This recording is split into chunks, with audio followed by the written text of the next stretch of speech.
ఈరోజు స్థానికంగా రాజమహేంద్రవరము నాడిబొడ్డులో దేవీ చౌక్ దగ్గర నుంచి మున్సిపల్ ఆఫీస్కి వెళుతున్న దారిలో గౌతమి సూపర్ బజార్ సంబంధించి ఒక బిల్డింగ్ యొక్క నిర్మాణము అనాథరైజ్డ్ ఇల్లీగల్ కన్స్ట్రక్షన్ చేశారు అని హైకోర్టులో మొహమ్మద్ ఉస్మాన్ కేసు వేసి హైకోర్టులో ప్రజెంట్ చేయడం జరిగింది. హైకోర్టు కూడా ఇది ఇల్లీగల్ కన్స్ట్రక్షన్గా భావించింది, స్టేటస్ కో మెయింటైన్ చేయమంది.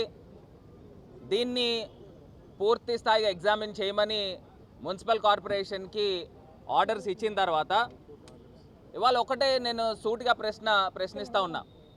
స్థానికంగా ఈవీఎం ఎమ్మెల్యే ఇతను 2 సంవత్సరాల యొక్క పరిపాలనలో రాజమండ్రిలో యథేచ్ఛగా అనాథరైజ్డ్ కన్స్ట్రక్షన్ ఫ్లోర్ల మీద ఫ్లోర్లు వేస్తూ ఉన్నారు. ప్రతి ఫ్లోర్కి బిల్డింగ్ సైజ్ బట్టి 5 లక్షలు, 10 లక్షలు, 20 లక్షలు, 50 లక్షల రూపాయలు బిల్డింగ్కి ముడుపులు తీసుకున్న సందర్భాలు రాజమహేంద్రవరంలో ఉన్నాయి. ఇక్కడ స్థానికంగా మున్సిపల్ కార్పొరేషన్ అధికారులే ఈ ఈవీఎం ఎమ్మెల్యేతో హ్యాండ్ ఇన్ గ్లవ్ చేసి రాజమండ్రిలో ఇప్పుడు ఆయన మాట్లాడుతూ ఉన్నాడు. ఇక్కడ సిపికి మేము స్పందనలో మేము కంప్లైంట్ చేస్తే బిల్డింగ్ ఎక్స్ట్రా ఫ్లోర్ కట్టుకోవచ్చు, అదేవిధంగా సెట్ బ్యాక్స్ లేకపోయినా పర్వాలేదు, బీపీఎస్లో రెగ్యులరైజ్ చేసుకోవచ్చు అని చెప్పి ఆయన చెప్తా ఉన్నాడు. నిజంగా ఆశ్చర్యం అనిపిస్తూ ఉంది. అంటే ప్రభుత్వమే ఎంకరేజ్ చేస్తూ ఉంది, మీరు ఇష్టం వచ్చినట్టు అనాథరైజ్డ్ కన్స్ట్రక్షన్లు చేసుకోండి, రేపు ఫైర్ యాక్సిడెంట్లు జరిగినా ఏం జరిగినా గాలికి వదిలేస్తాము. ఇక్కడ ఈ గౌతమి సూపర్ బజార్ చూసుకుంటే కనీసం ఒక 3 అడుగులు కూడా సెట్ బ్యాక్ ఎక్కడ కూడా లేదు. సుమారుగా 22% పార్కింగ్ వదలాల వాళ్ళు ఇచ్చిన ప్లాన్ ప్రకారం. స్టిల్ట్ ప్లస్ సెల్లార్ 2 వాళ్ళు తీయాల్సిన సందర్భం. ఇవాళ ఆ స్టిల్ట్లో షాపులకు అద్దెకి ఇచ్చేశారు, గ్రౌండ్ ఫ్లోర్, ఫస్ట్ ఫ్లోర్ అన్నిటిలోని షాపులకు అద్దెకి ఇచ్చారు, పైన ఎక్స్ట్రా ఫ్లోర్ ఇంకో ఎక్స్ట్రా ఫ్లోర్ వేశారు. నేను అడుగుతా ఉన్నా, మీ కంటికి మున్సిపల్ కమిషనరు రోజు అదే దారిలో ఆయన బంగ్లా నుంచి మున్సిపల్ ఆఫీస్కి వస్తున్నప్పుడు అంత బిల్డింగ్ రోడ్డు మీద కడతా ఉన్నారు, ఆయన కంటికి కనబడలేదా అని అడుగుతా ఉన్నా. ఎవరైనా చిన్న ఇల్లు ఉన్నవాళ్ళు వాళ్ళు ఏమన్నా షెడ్ వేసుకుంటే ఆగ మేఘాల మీద బుల్డోజర్లు వెళ్ళిపోయి అవన్నీ కోలగొట్టే కార్యక్రమం చేస్తూ ఉంటారు. అంటే ఒక పక్కన వీళ్ళకి ముడుపులు వస్తూ ఉంటే చక్కగా ఫ్లోర్ల మీద ఫ్లోర్లు వేసుకుని అక్కడ సిటీ ప్లానర్ వకాలత్ పుచ్చుకున్నాడు ఆ బిల్డింగ్కి, ఆ గౌతమి సూపర్ బజార్ బిల్డింగ్కి వకాలత్ పుచ్చుకొని బీపీఎస్లో రెగ్యులరైజ్ చేసుకోవచ్చండి, దానికి అవకాశం ఉంది, సెట్ బ్యాక్స్ లేకపోయినా పర్వాలేదండి, బీపీఎస్లో రెగ్యులరైజ్ చేసుకోవచ్చండి అని చెప్తా ఉన్నారు. ఎంత ఆశ్చర్యం అనిపిస్తూ ఉందో. ఏంది ఇంత అన్యాయమా? అంటే మీకు మీరే ఎంకరేజ్ చేస్తున్నారు, ఫ్లోర్లు కట్టుకోండి, సెట్ బ్యాక్స్ లేకపోయినా బిల్డింగ్లు కట్టుకోండి, రేపు ఫైర్ యాక్సిడెంట్ జరిగినా జరిగినా పక్కన వాళ్ళు పోతారనే కదా దానికి అర్థం, అందులో ఉన్న వాళ్ళు చనిపోతారనే కదా దానికి అర్థం. అందులోనూ మళ్ళీ thought lot open to sky ఉండాలి ఆ పర్మిషన్ ప్రకారం, అది ఎక్కడా కూడా కనబడలా. అంటే ఈ స్థాయిలో మున్సిపల్ అధికారులు డైరెక్ట్గా ఎంకరేజ్ చేసే కార్యక్రమం చేస్తూ ఉన్నారు. ఈ కూటమి ప్రభుత్వంలో జరుగుతూ ఉంది. అసలు ప్రజలకి వీళ్ళు ఏమి సమస్యలు తీరుస్తారేనండి? ఇది కాక ఇక్కడ స్థానికంగా ఉన్న ఈవీఎం ఎమ్మెల్యే ఎలక్షన్స్ ముందు నా పైన ఆరోపణలు చేశాడు. పాంప్లెట్లు, లక్షల పాంప్లెట్లు రైల్వే స్టేషన్లోను, బస్ స్టాండ్లోను, ఆర్ట్స్ కాలేజీల్లోను, కాలేజీలు మొత్తం అన్నీ కూడా జల్లాడు. రాజమండ్రిలో అతిపెద్ద కుంభకోణం గౌతమి సూపర్ బజార్ కుంభకోణం. ప్రజల్లారా తెలుసుకోండి, ఈ ఎంపీ 5 కోట్లు తినేశాడు, లంచం తీసుకున్నాడని చెప్పి పాంప్లెట్లు జల్లారు. నేను అడుగుతా ఉన్నా, ఏది 5 కోట్లు? ఎవడిచ్చాడు 5 కోట్లు? నిజంగా ప్రజలు చాలామంది అనుకుని ఉండొచ్చు, ఏదైతే స్థలం ఇచ్చేస్తే 5 కోట్ల రూపాయలు నిజంగా ఇచ్చారేమో అని. నేను అడుగుతా ఉన్నా, ఇదే ఈవీఎం ఎమ్మెల్యే, నేను ఉన్నప్పుడు స్థలం ఇచ్చారని చెప్పావు, 5 కోట్లు ఇచ్చారని చెప్పావు. ఎవడిచ్చాడు, ఎప్పుడు ఇచ్చాడు, నా దగ్గరికి తీసుకురా. 5 కోట్ల రూపాయలు ఇచ్చారని చెప్తున్నావు కదా, తీసుకురా. నన్ను ఎదురుగుండా నన్ను నడి రోడ్డు పైన నుంచోబెట్టు. నీకు సవాల్ ఇసురుతా ఉన్నా. నడి రోడ్డు పైన ఇదే మున్సిపల్ ఆఫీస్ దగ్గర లేకపోతే ఇదే గౌతమి సూపర్ బజార్ దగ్గర నేను వచ్చి నుంచుంటా. ఎవడిచ్చాడు 5 కోట్లు, అతను తీసుకురా. లేకపోతే నువ్వు బేషరతుగా అందరి ముందర క్షమాపణ చెప్పు. నువ్వు నా పైన ఆరోపణ చేసి అన్యాయంగా గెలిచావు. 5 కోట్లు రాజమండ్రి ప్రజలారా తెలుసుకోండి, అతిపెద్ద భారీ కుంభకోణం, 5 కోట్ల కుంభకోణం అని చెప్పి మొత్తం ఊరు వాడా ప్రచారం చేసావు. తీసుకురా. నేను అక్కడ గౌతమి సూపర్ బజార్ బయట నుంచుంటా. ఎవరు ఇచ్చారో తీసుకుని వచ్చి నా ఎదురుగుండా నుంచోబెట్టు. నేను డైరెక్ట్గా బేషరతుగా రాష్ట్ర ప్రజలకు క్షమాపణ చెప్తాను. నాకు గనక ఎవరైనా రూపాయిని ఇచ్చుంటే. లేకపోతే నువ్వు చెప్పాలి, నువ్వు ప్రూవ్ చేయకపోతే నువ్వు క్షమాపణ చెప్పాలి. నీ హయాంలో ఆ బిల్డింగ్ అనాథరైజ్డ్ ఫ్లోర్ బిల్డింగ్లు కట్టారు, 4 ఫ్లోర్లు. మరి నీకెంత ముడుపులు ఇచ్చారని అడుగుతున్నా. నీకు ఎవరు ఎంత ముడుపులు ఇచ్చారు, దానికి సమాధానం చెప్పాల్సిన బాధ్యత నీ పైన ఉందని ఈ సందర్భంగా నీకు డిమాండ్ చేస్తూ ఉన్నా. నువ్వు ఇమీడియట్గా అనాథరైజ్ కన్స్ట్రక్షన్ అని నీ కంటికి కనబడుతున్నప్పుడు కూలగొట్టు. ఇది ఒకటే కాదు, రాజమండ్రిలో 100ల కొద్దీ అనాథరైజ్ కన్స్ట్రక్షన్. ఇది ఒక పెద్ద వ్యాపారం. ఎమ్మెల్యేకి ఇదో పెద్ద చీకటి వ్యాపారం. ఊరు నిండా అనాథరైజ్ ఫ్లోర్లు కడతా ఉన్నారు. ఏం చేస్తూ ఉన్నావు? మొత్తం నీ టీం అంతా తిరిగేస్తున్నారు. ఎక్కడైతే బిల్డింగ్ కట్టేస్తున్నారో అక్కడ ఫోన్ వెళ్ళిపోద్ది.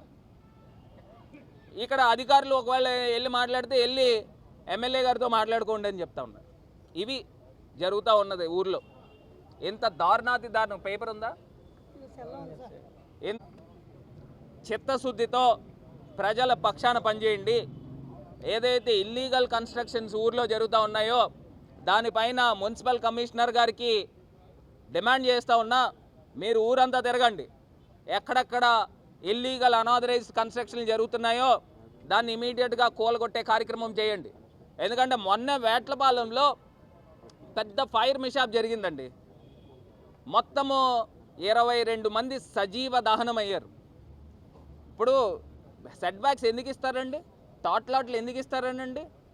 ఏదైనా అవాంఛనీయమైన ఘటనలు జరగకుండా ఫైర్ ఇంజన్లు నేరుగా అక్కడికి వెళ్ళేదానికి చుట్టుపక్కల ఖాళీలు పెడితే ఎవరైనా గమ్మున ఫైర్ మిషాప్ జరిగితే తప్పించుకోవడానికి అన్ని రకాలుగా మున్సిపల్ అడ్మినిస్ట్రేషన్ రూల్స్ ఫ్రేమ్ చేశారు. దాన్ని తొంగలోకి తొక్కి బీపీఎస్ ఉంది, మీరు ఇల్లీగల్ కన్స్ట్రక్షన్లు చేసుకోండి, రెగ్యులరైజ్ చేసుకోవచ్చు అని మాట్లాడుతూ ఉన్నారు. సెట్ బ్యాక్స్ లేకపోయినా పర్వాలేదు, బీపీఎస్లో రెగ్యులరైజ్ చేసుకోవచ్చు అని. ఏంటి అన్యాయం? ఏంటి ఇంత దౌర్భాగ్యంగా పరిస్థితులు ఇవాళ ఆంధ్రప్రదేశ్లో ప్రత్యేకించి రాజమండ్రిలో కనబడుతూ ఉన్నాయి. మొన్నటికి మొన్న ఈవీఎం ఎమ్మెల్యే తండ్రి దళితులను దుర్భాషణలాడారు.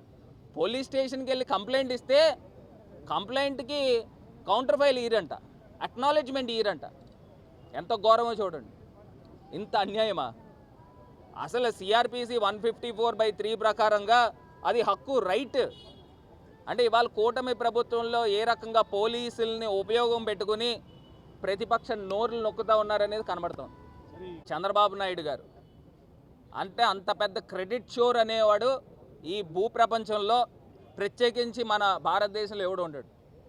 జగన్మోహన్ రెడ్డి గారు ఇన్ని పోర్ట్లు కట్టి, ఇన్ని ఫిషింగ్ హార్బర్లు కట్టి, అటు మీకు మూలగొయ్యి చూసుకోండి, లేకపోతే అక్కడ ఈ బాపట్ల ప్రాంతం దగ్గర చూసుకోండి, ఈ ప్రాంతాల్లో కడతా ఉన్న పోర్టులకి సంబంధించి ఏ రకంగా వీళ్ళు క్రెడిట్ షోర్ల కిందన వ్యవహరిస్తూ ఉన్నారో కనబడుతుంది. అసలు భోగాపురం ఎవరు స్టార్ట్ చేశారనండి? బందర్, బాపట్ల కాదు, బందర్ పోర్ట్. భోగాపురం ఎవరు స్టార్ట్ చేశారండి? జగన్మోహన్ రెడ్డి గారు కాదా? ఇవాళ అప్పుడు జగన్మోహన్ రెడ్డి గారి గురించి ఒక దుష్ప్రచారం చేస్తూ ఉన్నారు.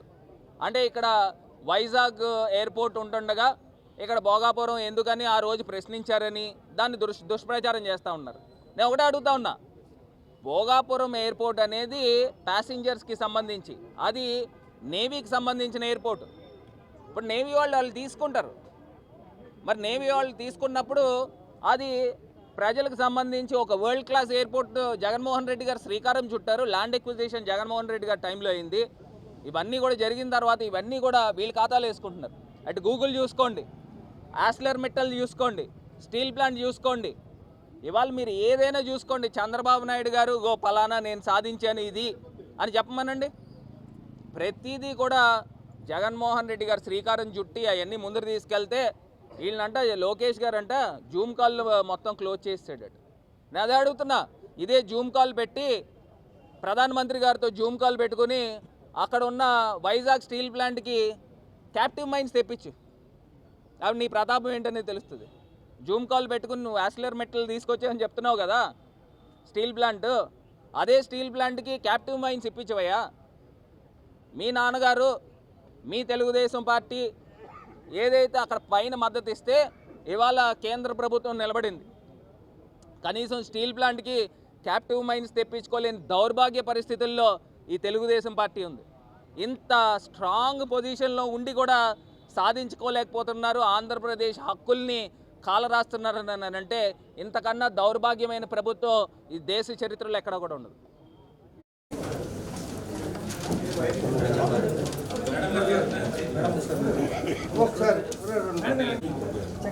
పెట్టుకోనా ఎక్కడెక్కడ జరుగుతుంది మీరమ్మా ఇన్ఛార్జ్ రెగ్యులర్ సార్. ఇప్పుడు మీరు చూస్తుంటారు గౌతమి సూపర్ బజార్ ప్లాన్ ఇదే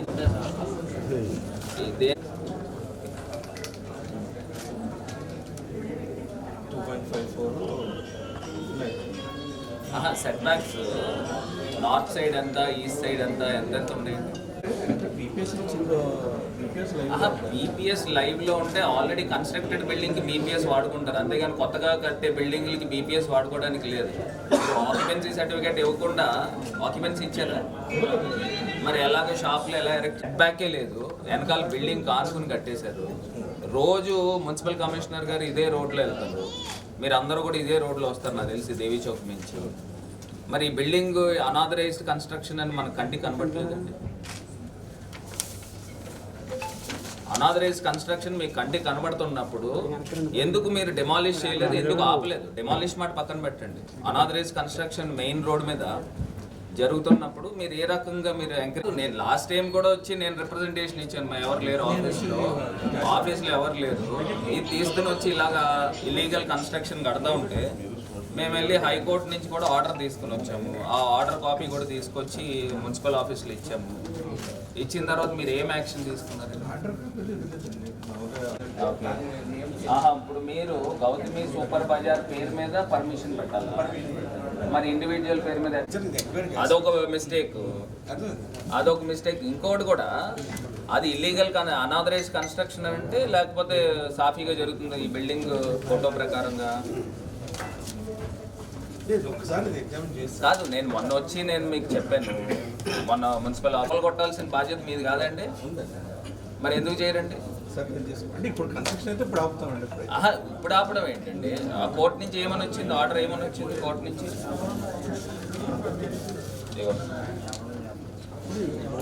లీగల్ నోటీస్, అందులో రెడ్ పిటిషన్ నంబర్లో ఏదైతే మ్యాటర్ ఉందో అది ఏం కాదు. ఒకసారి తీయండి ఆర్డర్ తీయండి, ఆర్డర్ తీయండి, ఆర్డర్ చేయండి, తెప్పించండి. అని అంటే ఏంటి, అక్కడ ఇల్లీగల్ కన్స్ట్రక్షన్ జరుగుతుంది అనేది అందరికీ తెలుసు, ఎందుకంటే ఎక్స్ట్రా మీరు కానీ ఎంకరేజ్ చేసి కట్టించి మళ్ళీ